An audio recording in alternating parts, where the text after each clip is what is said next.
அனைவருக்கும் வணக்கம். சிங்கம் படத்துல விஜயகுமார் அவர்கள் வந்து சூர்யாவை கூப்பிட்டு எங்கேயா இருந்த இவ்வளவு நாள், உன்னையத்தையும் தேடிக்கிட்டு இருந்தேன், உன்னைய டிஎஸ்பியா ப்ரொமோட் பண்றேன் அப்படிம்பாரு. அது மாதிரி படத்துல பார்த்தது நிஜத்துல நடக்குமா நம்ம நினைச்சோம்ல. ரத்தன் பண்டிட் வெற்றிவேல் எங்கேயா இருந்த இவ்வளவு நாள், உன்னைய ஓஎஸ்டியா ஆபீசர் ஆன் ஸ்பெஷல் டியூட்டியா ப்ரொமோட் பண்றேன் அப்படின்னு விஜய் அவர்களுடைய தமிழ்நாட்டின் முதலமைச்சர், மாண்புமிகு முதலமைச்சர் விஜய் அவர்களுடைய ராஜகுருவாக, ஜோசியக்காரராக, அரசியல் ஆலோசகராக எல்லாமாகவும் இருந்த விஜய் அவர்கள் வந்து என்ன உடை உடுத்தணும், எந்த கோயிலுக்கு போகணும், எந்த நாளில் எந்த நேரத்தில் வேட்புமனு தாக்கல் பண்ணணும், விஜய் அவர்களுடைய கட்சிக்காரங்க எந்த நேரத்தில் வேட்புமனு தாக்கல் பண்ணணும் என்று எல்லாவற்றையும் தீர்மானிக்கக்கூடிய ஜோதிட சிகாமணி, ஜோதிட பூசன், ஜோதிட விபூஷன், ஜோதிட பத்மஸ்ரீ அப்படின்னு அழைக்கல ஒரு ஜோதிடர் ரத்தன் பண்டிட் வெற்றிவேல் அவர் வந்து தமிழ்நாடு அரசினுடைய முதலமைச்சரின் சிறப்பு அரசியல் அதிகாரியாக நியமிக்கப்பட்டிருக்காரு. இதுதான் நீங்க பேசப்படும் பொருளாக மாறிக்கிறது. விஜய் அவர்களுக்கு ஆதரவு தெரிவித்த தாவேகாவுக்கு தங்களுடைய ஆதரவை வெளியிலிருந்து கொடுத்த கம்யூனிஸ்டுகள், காங்கிரஸ், அதே போல வந்து பல்வேறு கட்சியை சார்ந்தவர்கள், விடுதலை சிறுத்தைகளுடைய சட்டமன்ற உறுப்பினர் வன்னியரசு அவர்கள் எல்லோரும் அதற்கான கண்டனத்தை தெரிவிச்சிருக்காங்க. தன் மீது நம்பிக்கை இல்லாத ஒருவன் தான் ஜோதிடத்தை நம்புவான். ஜோதிடத்தின் மீது நம்பிக்கை வைத்து நீங்க இருக்கலாம், ஆனால் அந்த ஜோதிடருக்கு அரசு பணி கொடுப்பது இதற்குத்தான் உங்களை நம்பி லட்சக்கணக்கான கோடிக்கணக்கான இளைஞர்கள் வாக்களித்தார்களா என்ற கேள்வியை பல பேர் எழுப்புறாங்க. ஆனால் அதுக்கு பின்னாடி ஒரு முக்கியமான காரணம் இருக்கு. சும்மா செய்வார் மாட்டார் எங்க அண்ணா, அது எல்லாத்தையுமே அலசி ஆராய்ச்சி தான் பண்ணுவார், நம்பிக்கை வச்சு தான் அவர் கொடுத்துருக்காரு, அதுக்கு பின்னாடி ஒரு பெரிய காரணம் இருக்குது அப்படின்னு சொல்லி நண்பா நின்விஸ் தான் சொல்லிட்டு இருக்காங்க. அதுக்கு பின்னாடி காரணம் என்ன என்பது குறித்தும் விஜய் அவர்கள் சொன்ன வாக்குறுதியில் 4வது வாக்குறுதியாக இருக்கக்கூடிய நான் ஆட்சிக்கு வந்தால் பள்ளிகள், கோவில்கள் பக்கத்தில் கூடிய மதுபான கடைகளை மூடுவேன்னு சொல்லியிருந்தார். அந்த அடிப்படையில் உடனடியாகவே 717 மதுபான கடைகளை மூடியிருக்காரு. தமிழ்நாட்டிலே முதல் முறையாக பள்ளிக்கூடம், கோவிலுக்கு பக்கத்தில் கூடிய மதுபான கடையை தமிழ்நாடு முதலமைச்சர் மூட சொல்லிட்டார் அப்படிங்கிறது தீயாய் பரவி கொண்டிருக்கு. தமிழ்நாடு முழுக்க பல கடைகளை மூடிருக்காங்க அப்படிங்கிற செய்திகளையும் பார்க்க முடியுது. அது குறித்தும் இந்த காணொலியில நம்ம தெளிவா பார்க்க போறோம். நீதி வழங்கும் போது அண்ணன், தம்பி, சொந்தம், பந்தம், பணக்கார, ஏழை எதையுமே பார்க்க கூடாதுடா, நியாயத்தை மட்டும் தான் சொல்லணும். 2001 இருந்து 2006 வரைக்கும் இவரு ஜெயலலிதா அவர்களுடைய ஜோதிடராக தன்னை அடையாளம் காட்டி கொண்டார். அதுக்கப்புறம் அம்மையார் சசிகலா அவருடைய ஜோதிடராகவும் தன்னை அடையாளம் காட்டி கொண்டார். சசிகலாவால் என் உயிருக்கு ஆபத்து என்று நீதிமன்றத்துக்கு போனவர் அதுக்கப்புறம் அப்ஸ்காண்ட் ஆயிட்டார். கிட்டத்தட்ட 5-6 ஆண்டுகள் வந்து தலைமறை வாழ்க்கை. ஆனால் தலைமறை வாழ்க்கை இருந்தாலும் முக்கியமான நபர்களுக்கு, இந்த அரசியல் புள்ளிகளுக்கு, எம்எல்ஏக்களுக்கு, எம்பிக்களுக்கு, டெல்லி லாபி, தமிழ்நாடு லாபிகளை கிரியேட் பண்ணக்கூடிய ஆட்களுக்கு இவர் வந்து ஜோதிடா இருந்து அவர்களுக்கான சிறப்பு பூஜைகள் பண்ணுவது, புனஸ்காரங்கள் பண்ணுவது எல்லாத்தையும் பண்ணுவார். அதுக்கப்புறம் எப்படியோ ஏதோ ஒரு துப்பு கிடைச்சி விஜய் அவர்களோட நெருக்கமாகிறாரு. விஜய் அவரோட நெருக்கமாகி இந்த பெயரை தீர்மானிப்பது, படத்தினுடைய பெயரை தீர்மானிப்பது தொடங்கி எந்த ஊரில் மாநாடு போடணும், எந்த ஊரில் நம்ம வந்து கூட்டம் போடணும், எந்த ஊரில் பேசணும், எந்த தொகுதியில் நிற்கணும் அப்படிங்கிறதும் அதுக்கு பின்னாடி பல்வேறு காரணங்கள் இருந்தாலும் இந்த ஜோதிடரும் ஒரு காரணியாக இருந்திருக்காரு. அதனால் இவர் சொன்னதெல்லாம் நடந்துருச்சு.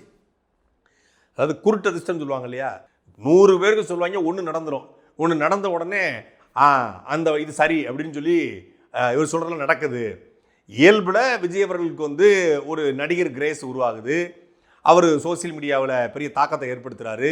ஆளுங்கட்சி மீதான அதிருப்தி உருவாகுது. இது எல்லாம் சேர்ந்து இந்த ஆட்சி வருவதற்கான காரணம். அதில் 100 ஃபேக்டர் எடுக்கலாம். 100 ஃபேக்டரில் ரத்தன் பண்டிட் வெற்றிவேல் தனக்கு சாதகமாக இது எல்லாத்தையும் பயன்படுத்தி கொண்டு தன்னால் தான் இது நடந்தது என்று ஒருவரை நம்ப வச்சு, அவர் இவரால் தான் நடந்ததுன்னு அவரும் நம்பி இவருக்கு பொறுப்பு கொடுக்குற அளவுக்கு இருக்காருன்னா அவர் எந்த அளவில் இருக்காரு, இவர் எந்த அளவில் இருக்காருங்கிறத நம்ம புரிந்து கொள்ளலாம். இந்த ஆட்சி எதை நோக்கி போகும் அப்படிங்கிறதையும் நாம புரிந்து கொள்ளலாம். இந்த 25 டிசம்பர்ல இருந்து any time next election he is the CM. ஒரு பெர்சன்டேஜ் சொல்ல முடியுமா சார்? இந்த பெர்சன்டேஜ்ல அவர் ஜெயிச்சிருவாரு. எனக்கு தெரிஞ்சு above 50% ஓட்டு. அவ்வளவு அதிர்ஷ்டமுள்ள ஒரு ஆள் இந்தியாவை திரும்ப பார்க்க வச்சிருவார். இதெல்லாம் ஒரு காரணிகள் தான்.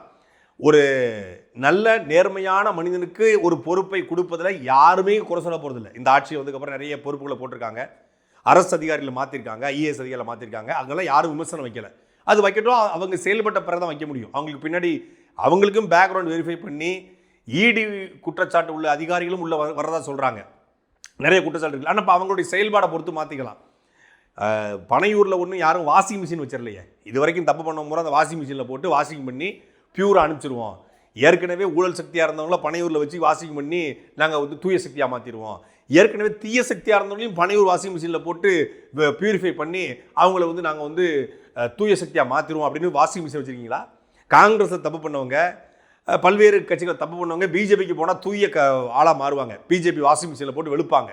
ஏற்கனவே ஊழல் குற்றச்சாட்டு இருப்பவர்களை காங்கிரஸ்லேருந்து எடுத்து பிஜேபி வைத்த பொழுது எந்த கேள்வி எழுந்ததோ அதே கேள்வி தான் இப்பொழுது தாவேகா மீதும் எழுந்திருக்கிறது. தீய சக்தி, ஊழல் சக்தி என்று சொல்லிட்டு அவங்க ரெண்டு பேர்த்தையும் ஆதரவு எடுத்து மட்டும் இல்லாமல் அவங்க எல்லாரையும் நீங்கள் அமைச்சர்களை பங்கெடுக்க வச்சு நீங்கள் ஒரு ஆட்சியை கொண்டு வந்து அப்போ அவங்களுக்கு இதுவரைக்கும் இருந்த எல்லா கரைகளும் துடைக்கப்பட்டு விடுமா? ரத்தன் பண்டிட் வெற்றிவேல் மீது இதுவரைக்கும் இருந்த எல்லா கரைகளும் துடைக்கப்பட்டு விடுமா? நரேந்திர மோடி ஐயாருடைய ஜாதக பிரகாரம் ஏற்கனவே 270+ என்கின்ற மெஜாரிட்டி கவர்மெண்டை இந்த பார்லிமெண்டத்தில் நடத்தி கொண்டிருக்கின்றார். எனக்கு தோன்றுகின்றது அன்று அவர் சந்திர திசையிலே ராகு புத்தியிலே அந்த ஸ்டேட்டஸை அடைந்தார். தெரிஞ்சுக்கிட்டியா? அப்புறமா 717 டாஸ்மாக் கடைகளை நிரந்தரமாக தமிழக முதலமைச்சருடைய உத்தரவின் அடிப்படையில் மூடப்பட்டிருக்குது. உண்மையிலே வரவேற்கத்தக்கது, பாராட்டுக்குரியது. ஏன்னா பள்ளிக்கூடம், கோவில்களுக்கு பக்கத்தில் கூடிய எத்தனையோ டாஸ்மாகில் இழுத்து மூட சொல்லி நாமே பலமுறை பேசியிருக்கிறோம், பலமுறை போராடி இருக்காங்க, பல்வேறு கட்சிகள் போராடி இருக்காங்க. ஆனால் வந்த உடனே இதை மூட சொன்னது வரவேற்கத்தக்கது. ஆனால் இதுதான் முதல் முறை அப்படின்னு சொல்வது ஏற்புடையது கிடையாது. ஏற்கனவே 2016ஆம் ஆண்டு அம்மையார் ஜெயலலிதா அவர்கள் ஆட்சிக்கு வரும்பொழுது நான் டாஸ்மாகை படிப்படியாக மூடுவேன் அப்படிங்கிற வாக்குறுதியை கொடுத்தாங்க. அந்த வாக்குறுதியின் அடிப்படையில் அவங்க வந்த உடனே 500 டாஸ்மாக இழுத்து மூடினாங்க. அவங்க எந்த அடிப்படையில் மூடினாங்க அப்படின்னா, இதே போல் பள்ளிகள், கோவில்கள், அப்புறம் வந்து பொதுமக்களுக்கு இடையே வரக்கூடிய இதை இழுத்து மூடுறாங்க. அதுக்கப்புறம் பார்த்தீங்கன்னா எடப்பாடி பழனிசாமி அவர்கள் முதலமைச்சராக வந்த பிறகு மீண்டும் ஒரு 500 கடைகள் மூடப்படுது. அது எந்த மாதிரியான 500 கடைகள் அப்படின்னா, தேசிய நெடுஞ்சாலைகள், இதே போல் இடையூறு ஏற்படுத்தக்கூடிய கடைகள், வருமானம் இல்லாத கடைகள் இழுத்து மூடுறாங்க.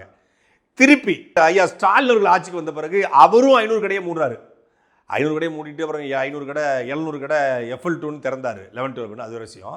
500 கடையை மூடினார். அது எந்த மாதிரினா வருமானம் இல்லாத பொதுமக்களுக்கு இடையூறு செய்யக்கூடிய கடையில் மூடினார். 2023 மதுரை உயர்நீதிமன்ற கிளை ஒரு உத்தரவு போடுறாங்க. நீதிமன்றங்கள், கோவில்கள், இது போன்ற இடங்கள் இருக்கக்கூடிய டாஸ்மாக் கடைகளை பொதுமக்களுக்கு இடையூறாக இருக்குது, இதை இழுத்து மூடணும்னு சொல்லி நீதிமன்றமே சொல்லியிருக்கு. அந்த அடிப்படையில் அது தொடர்ச்சியாக பேசும் பொருளாக இருந்துச்சு. அதை தமிழக முதலமைச்சராக விஜய் அவர்கள் வந்த பிறகு தன்னுடைய தேர்தல் வாக்குறுதியும் ஒரு குறிப்பிட்டிருந்தார். குறிப்பிட்ட அடிப்படையில் 713-17 கடைகளை ரொம்ப நாள் இழுக்காமல் உடனடியாக அது மூடியிருப்பது வரவேற்கத்தக்கது. ஆனால் இது முதல் முறை கிடையாது.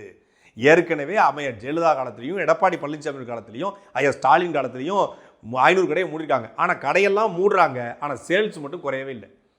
இந்த கடை சேல்ஸ் இல்லைன்னா அந்த கடைக்கு போக போகிறான்.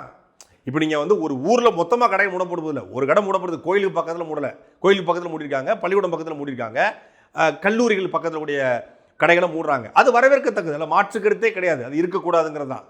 ஆனால் மொத்தமாக மூடலைனாலும் இங்கே குடிக்காதவன் அங்கே குடிக்க போகிறான், அவ்வளோதான் வித்தியாசம். இங்கே இல்லாதவன் அங்கே போக போகிறான். நேரம் குறைப்பு. அம்மையார் ஜெயலலிதா அவர்கள் வந்து 10 to 10 இருந்ததை 12 to 10 மாத்துறாங்க. 2 மணி நேரம் குடிச்சாங்க. இன்னைக்கும் வந்து நேர குறைப்புக்காக விஜய் அவர்கள் வந்து சிந்திச்சிட்டு இருக்காரு. இந்த 12 to 8 மாற்றலாமான்னு யோசிக்கிறாங்கன்னா அது நல்ல முடிவு தான். நேரத்தை குறைச்சி கடைகளை கொஞ்சம் கொஞ்சமாக குறைச்சி கொண்டு வருவதும் ஒரு மதுவிலக்குக்கான ஒரு சாத்தியக்கூறை நோக்கி போவதற்கான வாய்ப்புகள் இருக்கு. பூரண மதுவிலக்கு என்னைக்கு சாத்தியப்படுதோ அன்னைக்கு தான் முழுமையான போதை ஒழிப்புக்கு நாளாக மாறும். இந்த 500 கடையை மூணாம பக்கத்தில் போய் குடிக்க போறான், அவ்வளோதான். அதுவும் இந்த 500 கடையோ 717 கடையோ இவர் எடுத்த நடவடிக்கை முதல் எடுத்துட்டாரு அப்படின்னு சொல்றது தான் வேடிக்கையிலும் வேடிக்கை. இது ஏற்கனவே பல பேர் பண்ணியிருக்காங்க, அதனுடைய நீட்சியா இவரும் பண்ணியிருக்காரு அப்படின்னு சொன்னா அது வரவேற்கத்தக்கது. அவங்கெல்லாம் பண்ணாங்க, இவர் கூடுதலாக பண்ணியிருக்காரு. இவர் பள்ளிக்கூடம் கோயில் பக்கத்தில் பண்ணியிருக்காரு. இன்னும் அடுத்தடுத்த 500 கடையில் மூட போறாரு. இன்னொரு 6 மாதம் 1 வருஷத்துல இலக்கா வச்சு மொத்த டாஸ்மாக இழுத்து மூடுவார் அப்படின்னா அதை வரவேற்கலாம், பாராட்டலாம். 500 கோயில் பக்கத்தில் மூடி விட்டுட்டு அடுத்தது தொடர்ந்து நடைபெறும் அப்படின்னா இன்னும் சேல்ஸ் அதிகரிக்கும். அம்மையார் ஜெயலலிதா படிப்படியாக குறைக்கணும்னு சொல்லி 500 கடையை குறைச்சாங்க, சேல்ஸ் குறையவே இல்லை. 2011 ஐயா ஸ்டாலின் வந்து குறைச்சாரு, அதுக்கப்புறமும் சேல்ஸ் குறையவே இல்லை, அதிகரிச்சு தான் போகுது. 25,000 கோடி அம்மையார் ஜெயலலிதா அவர்கள் இருக்கும்போது, அதுக்கப்புறம் 40,000 கோடி, அப்புறம் 56,000 கோடி.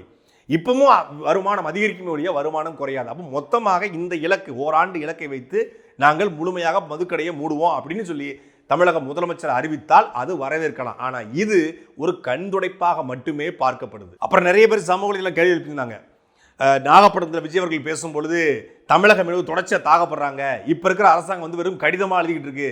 இந்த மானே தேனே பொன்மானே கடிதம் எழுதுறது இப்படியே பண்ணிட்டு இருக்காங்க அப்படின்னு சொல்லிட்டு சொன்னார். இப்போ இவரும் தமிழக மீனவர் தாக்கப்பட்டதுக்கு கடிதம் தானே எழுதியிருக்காரு. படத்தில் வேணால் ஒரே நாளில் ஃபோனை போட்டு கச்சத்தீவு மீட்டெடுக்கலாம். படத்தில் வேணால் ஒரே நாளில் ஃபோனை போட்டு இலங்கை அதிபரை கதறப்படலாம். சிஇஓ இந்த ஆஃபீஸ்ன்னு சொல்லி எதிரிகளை பதறப்படலாம். எதிரிகள் கூடாரத்திலே போய் ஒரு ஃபைட் சீனை வச்சு முதலமைச்சர்களை அங்கே இருக்கக்கூடிய எம்எல்ஏக்களை பதறப்படலாம். ஆளுங்கட்சியை எதிர்கட்சியை பதறப்படலாம்.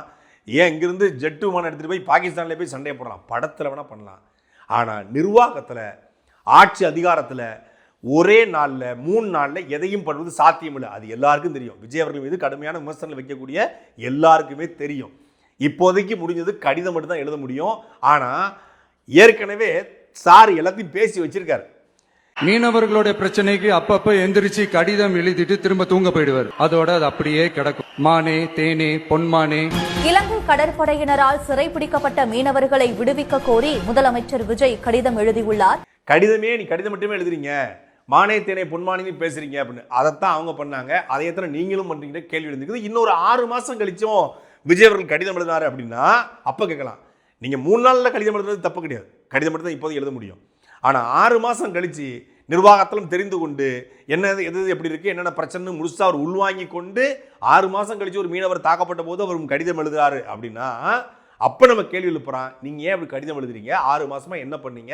மீனவருடைய பிரச்சனை தீர்க்க சுமூகமாக பேசி முடிக்க, இல்லை கச்சத்தீவை மீட்டெடுக்க, கச்சத்தீவு குறித்து பேசுனீங்களா அதை மீட்டெடுக்க என்னென்ன வழிமுறையில் பண்ணியிருக்கீங்க, என்னென்ன ஸ்டெப் எடுத்துருக்கீங்க அப்படிங்கிறத அப்போ நம்ம கேள்விக்கலாம். இப்போதைக்கே அவர் செய்திருப்பது அவரளவில் எதாவது செய்ய முடியும், வேற வழி கிடையாது. அதாவது இது வந்து ஆட்டோமேட்டிக்காக ஸ்டாப் ஆகணும். தமிழ் மீனவனை தொட்டா பிரச்சனை வரும், தமிழ் மீனவனுடைய படகை உடைச்சா பிரச்சனை வரும், தமிழ் மீனோட வலையை அறுத்தா பிரச்சனை வரும் அப்படின்னு தெரிகிற அளவுக்கான ஒரு அரசாக அது அமைந்தால் அங்கே பயம் வரும். பயம் வர அளவுக்கான ஒரு அரசு வரணும். இல்லைன்னா கடிதம் மட்டும் தான் எழுதிக்க முடியும். சாட்டை எடுத்து நாட்டை திருத்து, இளம் தலைமுறை தானே நீ வழி